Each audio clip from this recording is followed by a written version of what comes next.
افضل المسلسلات اللي بيتم عرضها حاليا ما بين المسلسلات الجديدة والمسلسلات القديمة. عشان تعرفوا ايه الافضل تابعوا معايا الفيديو للاخر.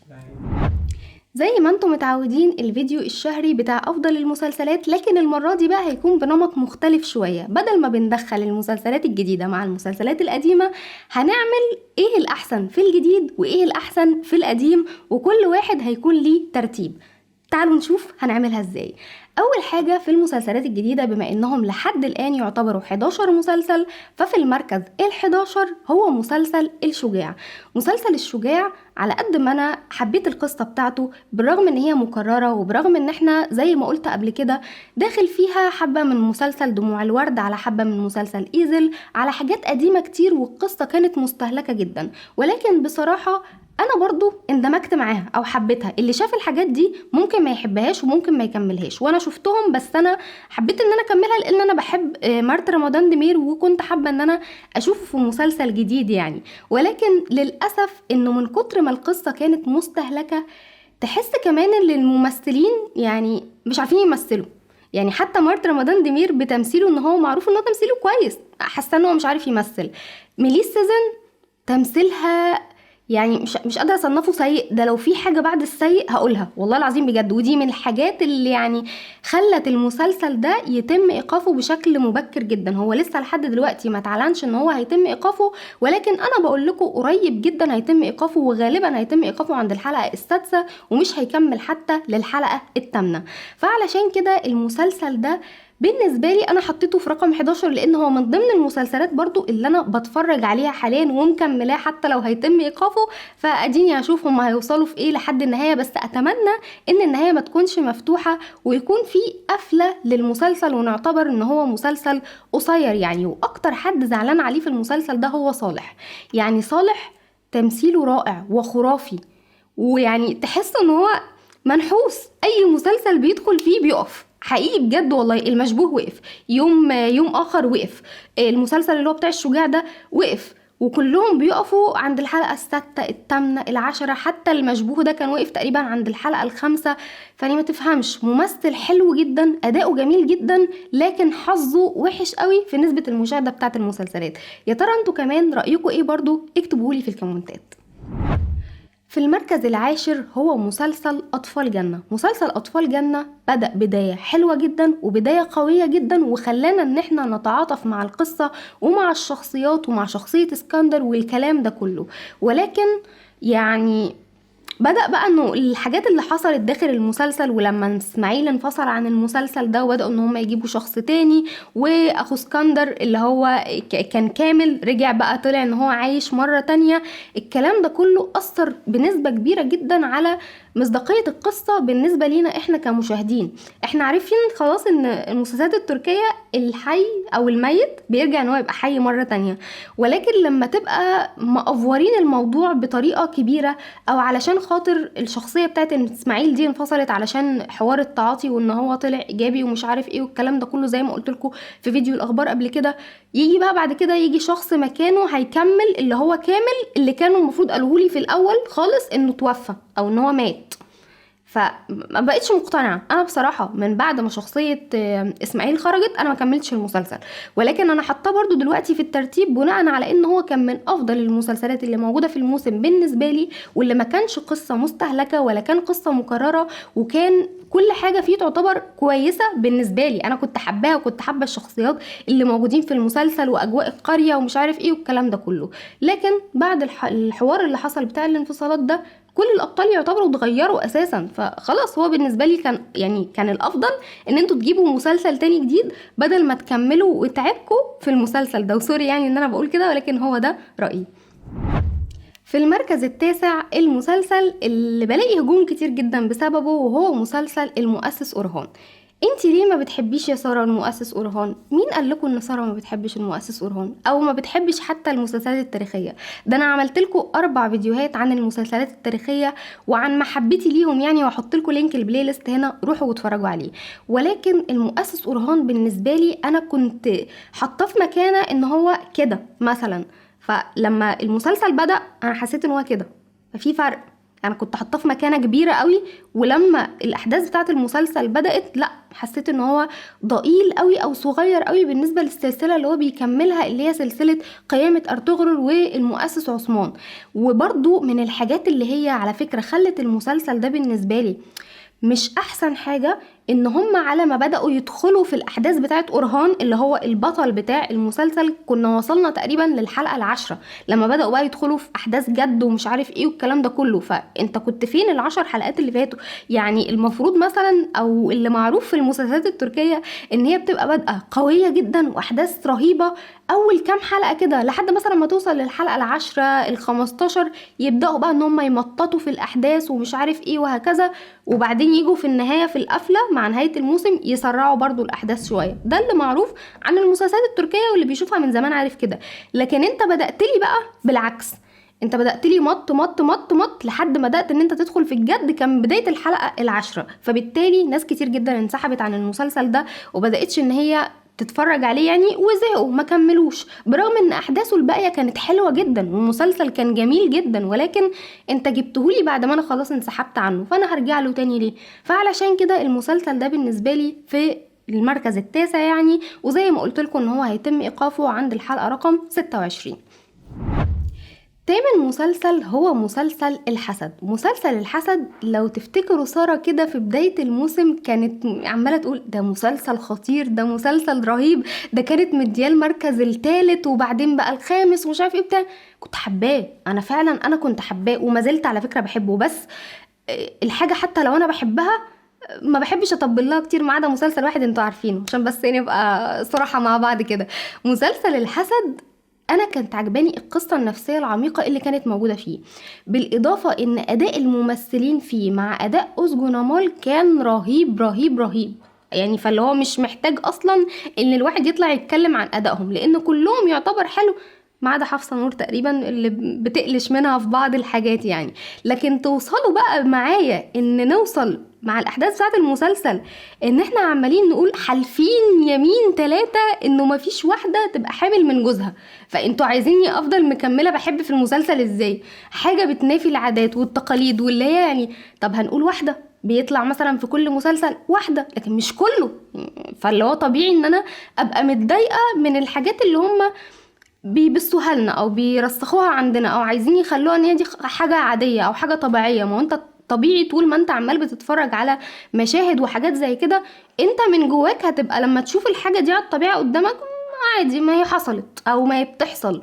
لكن لا، انا ما بقيتش حابه الموضوع ده، برغم ان انا كانت عجباني فعلا القصه النفسيه اللي فيه، ولكن لما بدا بقى يحصل الاحداث دي بدات ان انا تقريبا سايبه 3-4 حلقات ما شفتهمش فيه، لسه ما كملتوش يعني، فعلشان كده حطيته في المركز الثامن. في المركز السابع هنا بقى هنحط مسلسلين، لان في المسلسلات القديمة اللي هي بتكمل لمواسم هم 7 مسلسلات حاليا، وفي المسلسلات الجديدة زي ما قلنا 11 مسلسل. ففي المركز السابع في المسلسلات الجديدة مسلسل الخليفة. مسلسل الخليفة انا برضو كنت حابة الاجواء بتاعته جدا، وكنت حابة الموسيقى واماكن التصوير وكل الكلام ده لما قلته لكم في الفيديو بتاع التقييم اللي هحط لكم برضو لينك الفيديو بتاعه هنا، روحوا واتفرجوا عليه.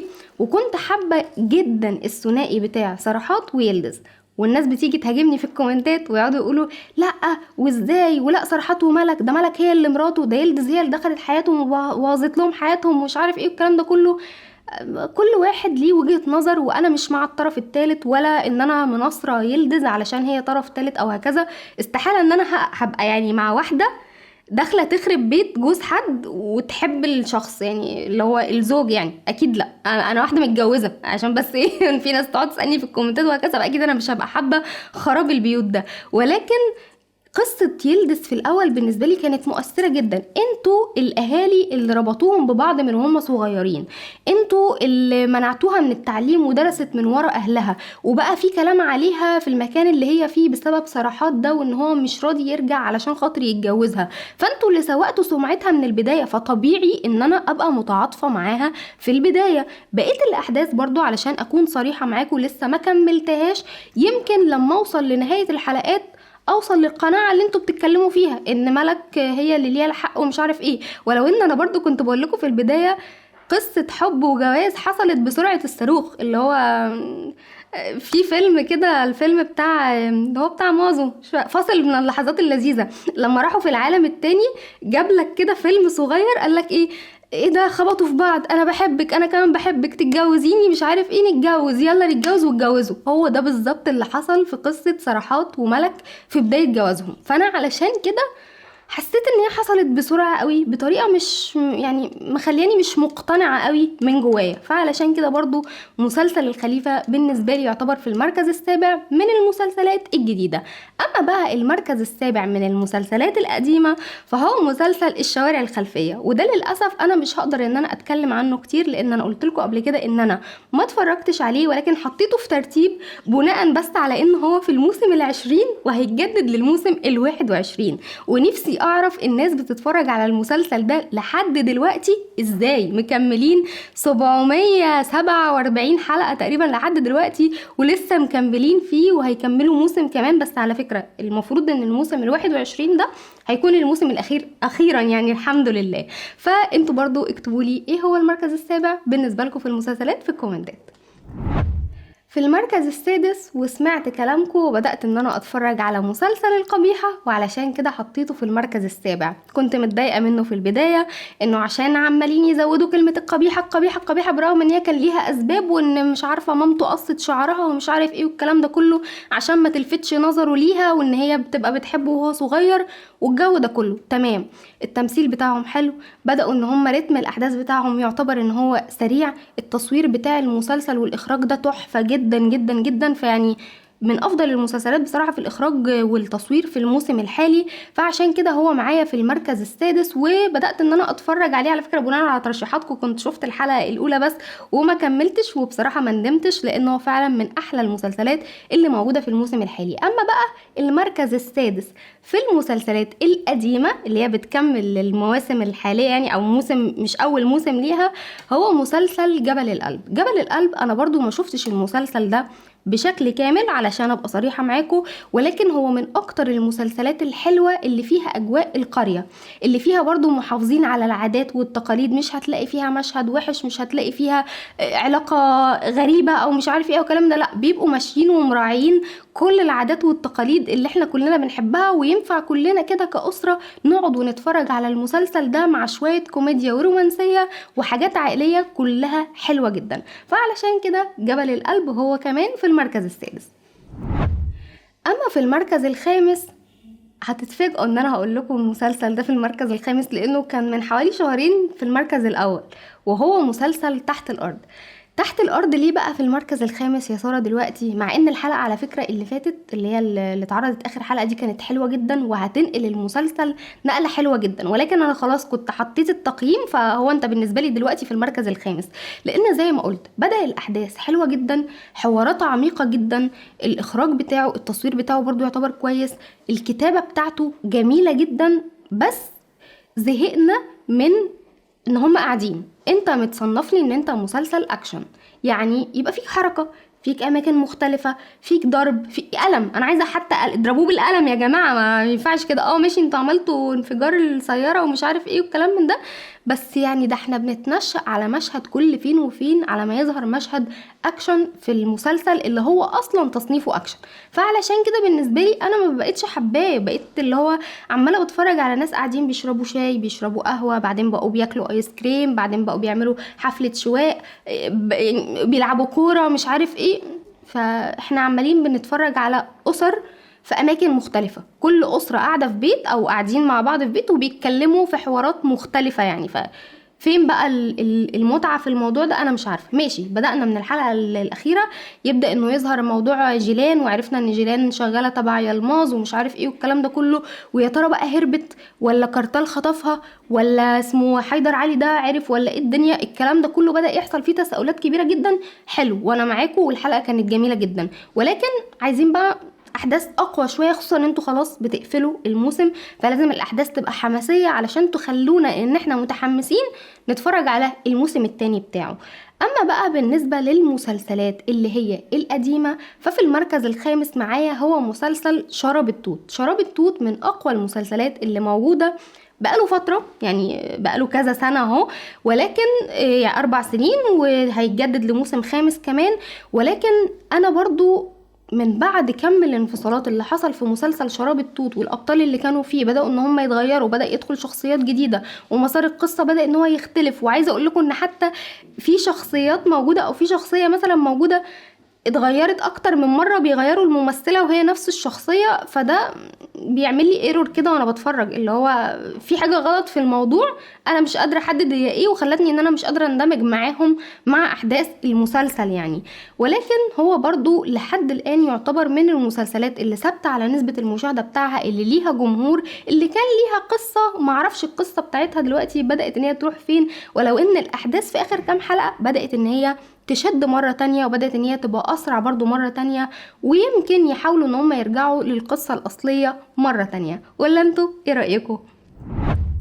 في المركز الرابع من المسلسلات الجديدة مسلسل أنت من أحببت. أنت من أحببت اللي الناس كتير مسمياه أنت من قلت، هو ماشي هي قصة مكررة وتكرر في حاجات كتير، بس عادي يا جماعة، المهم ان هم يبقوا مكررين القصة بتاعته بشكل حلو يخلينا ان احنا متقبلينه، وكمان الممثلين اللي موجودين في المسلسل نكون احنا حابين الشخصيات بتاعتهم وحابين الأداء التمثيلي بتاعهم. ولكن أنا عندي تعليق بسيط خالص على مسلسل أنت من أحببت ده لدجلة.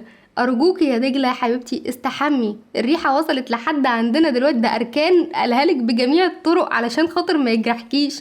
فيعني أنا مش عارفة بصراحة هتفضل لحد كده لحد امتى، او يعني القصه هتفضل ان هي برضو البنت الهبله مش عارف ايه الكلام ده لحد امتى؟ خلاص احنا حبينا الموضوع في البدايه، عايزين بقى نبدا ان احنا نشوف شخصيه مختلفه شويه لدجله مع اركان ومع تعاملها برضو مع اركان. فيعني ماشي هي اكيد اتطورت برضو عما كانت في اول حلقه او 2، ولكن برضو بالنسبه لي هي البنت القرويه اللي عماله تكلم الكلب وتكلم المعزه ومش عارف ايه وبتاع والكلام ده كله. فيعني عايزين ننط بالاحداث حبة شوية عشان قفلة الموسم تبقى قفلة قوية.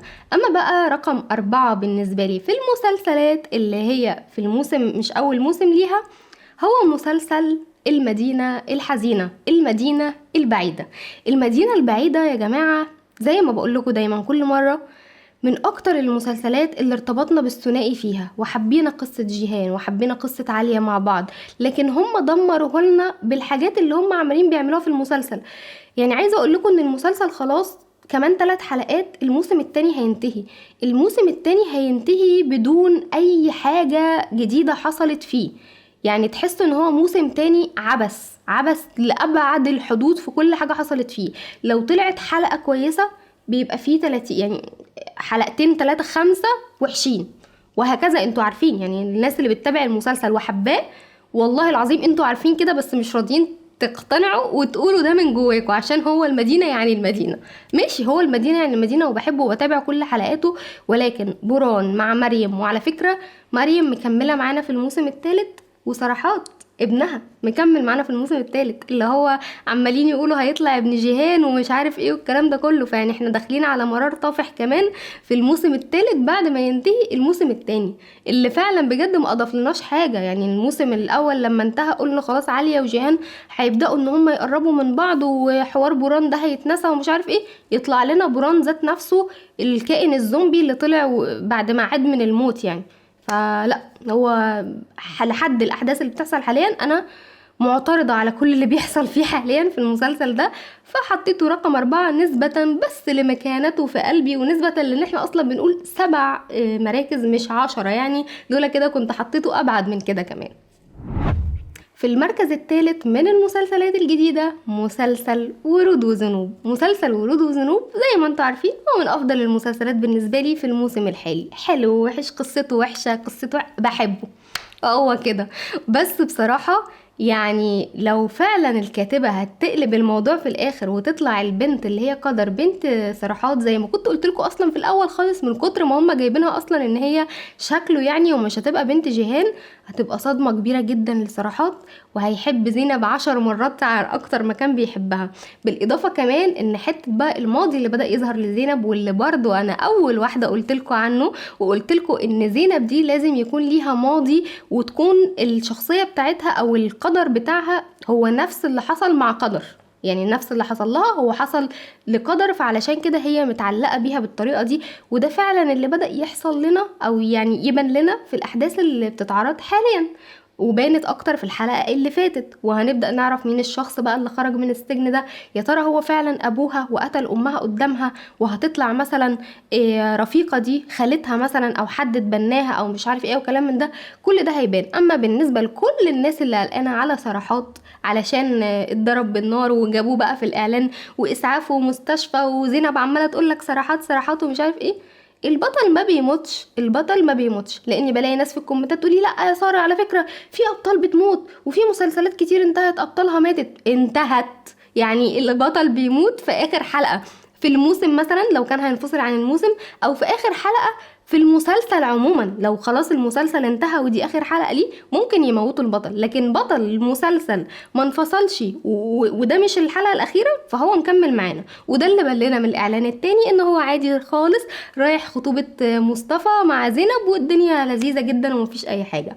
اما بقى المركز الثالث في الفئه اللي هي المسلسلات اللي ليها مواسم هو مسلسل المنظمة. مسلسل المنظمة من أجمل المسلسلات اللي هي الاستخباراتية، اللي بنقعد متشوقين كل حلقة فيها نشوف الخطة بتاعتهم هيعملوا ايه، هيخرجوا من المأزق ده ازاي، طب ازاي هيقضوا على العدو، طب العدو اللي هيكسب ولا هم اللي هيكسبوا، مع الثنائيات اللي دايما بيختاروها كمان في المسلسل ده، من ثنائية كركت وبهار وثنائية هلال وألطاي وكوزاي وأصلي، كلهم حلوين مع بعض وكلهم لايقين مع بعض. ومن قبل كده كمان في المواسم اللي قبل كده برضو كانت الثنائيات حلوة جدا وخلانا في ارتباط ما بيننا وما بين المسلسل ده، وبنحب ان احنا نتفرج على كل حلقاته. الا احيانا الحلقة بتقعد تتوقع وتوقعك يطلع صح، واحيانا تانية كتير بيطلع التوقع بتاعك غلط، فعلشان كده دايما بيصير الفضول عندك ان انت تفضل مكمل حلقات المسلسل ده.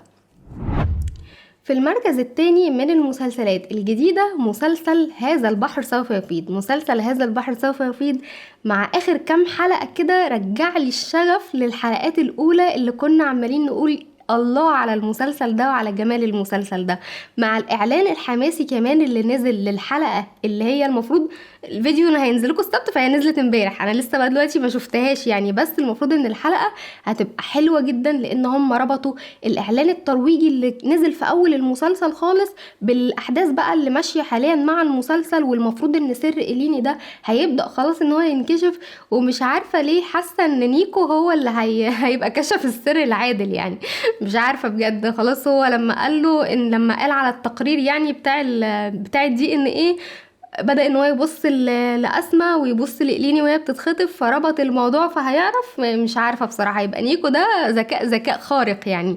ولكن خلاص اخيرا حدث ماشي، قعدنا مستنيين حلقات كتير عشان خاطر ان هو يتكشف وبقينا متضايقين ان هو ما اتكشفش. خلاص هيبداوا ان هم يكشفوه وده الطبيعي اصلا انه يحصل، لان خلاص برضو الموسم بينتهي وعايزين يقفلوه قفله كويسه بنهايه. برضو انا بس هتضايق لو كانت النهايه ان عادل عارف ان إليني بنته وبعدين هيقعدونا بقى 3 شهور على ما نعرف ايه اللي هيحصل. بصراحه دي هتبقى ازمه جامده جدا بالنسبه لي لو ده حصل. فاتمنى ان هو يعرف ويبقى بقى بيعمل حاجه في قريه فورتونا يعني، وده اللي يقفل عليه، او بيعمل حاجه في شريف او مش عارف ايه وكلام من ده.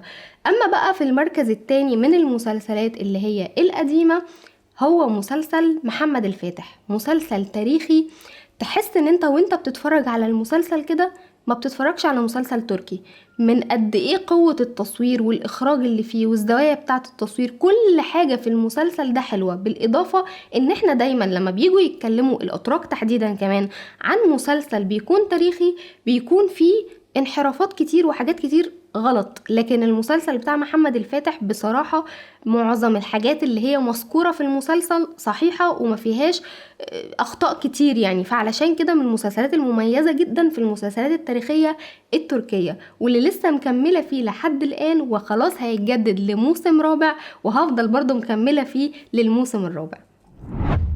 في المركز الاول بقى مسلسلين كده هيضربوا في بعض. المسلسلات الجديدة مسلسل العائلة امتحان. العائلة امتحان مازال بالنسبة لي في المركز الأول من سرعة الأحداث اللي موجودة فيه، اللي بصراحة أنا ما لقيتهاش في أي مسلسل تاني موجود في الموسم الحالي. كل حلقة سر بينكشف، كل حلقة شخصية جديدة ممكن مثلا تظهر تدخل في الأحداث يطلع وراها سر، موضوع طاهر لا، حوارات كتير كتير كتير. لسه كمان الحلقة اللي جاية المفروض ان طاهر هانجي اوغلو ده هيموت بقى على يد مين؟ هيموت على يد شمشك. طيب هو شمشك ده اصلا مين؟ لسه مش عارفين، وعمالين نقول يا ترى العجوز ده هو شمشك ولا العجوز ده هيطلع شغال تحت شمشك ولا ايه اللي هيحصل. احداث كتير تخليك طول ما انت قاعد اصلا بتتفرج على الحلقة. يعني انا عايزه اقول لكم انه مثلا ايه، احنا ممكن في مسلسل تبقى في حلقة شغالة او مثلا في حلقة فاتتك فتقول ايه عادي مش مشكلة هشوف الحلقة اللي بعدها، ما هو اللي حصل في الحلقة مش كتير عادي هكمل هفهم.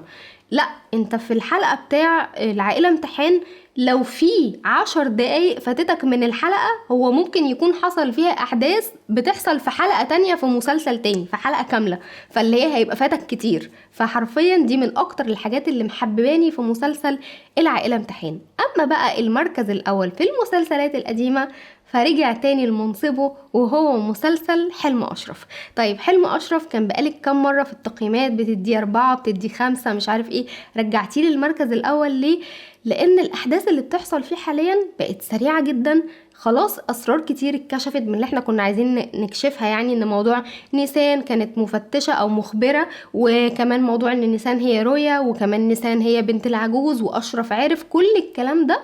خلاص اشرف عرفه والاحداث بدات ان هي تظهر قدامنا، وعرف بحملها وتقابل مع مامتها، وحاليا بيدوروا بقى على شخصيه العجوز، وظهر كمان عدو جديد لاشرف وشخصيه مسلم اتقتلت وانفصل عن المسلسل. فبصوا لا، في احداث كتير كتير كتير سريعه في اخر كام حلقه في مسلسل حلم اشرف. وطبعا كده كده زي ما اتكلمنا قبل كده عنه، اخراج وتصوير احسن مسلسل في الموسم كله في الاخراج والتصوير من الموسم اللي فات كمان. فعلشان كده هو بالنسبه لي حاليا بقى المركز الاول. لو رجعوا عكوا في الاحداث تاني او تباطؤوا هتلاقوني عادي برجعه في المراكز عادي جدا، انتوا خلاص اتعودتوا على الموضوع ده. وده كده كان بالنسبه لي ترتيب المسلسلات الجديده والمسلسلات القديمه اللي مكمله معانا في مواسم في الفيديو ده. يا ترى انتوا كمان ترتيبكم ايه في المسلسلات؟ يا ريت تشاركوني رايكم في الكومنتات، ولو وصلتوا لحد هنا طبعا فشكرا جدا ليكم. لو عايزين بقى تعرفوا ايه هي اخر الاخبار اللي موجوده في المسلسلات التركيه والدراما التركيه لازم تروحوا تشوفوا الفيديو ده. ولو عايزين تشوفوا ايه هي المسلسلات اللي هيتم ايقافها او هتتجدد فروحوا للفيديو ده. لو وصلت لحد هنا فشكرا جدا ليكم تاني، سلام.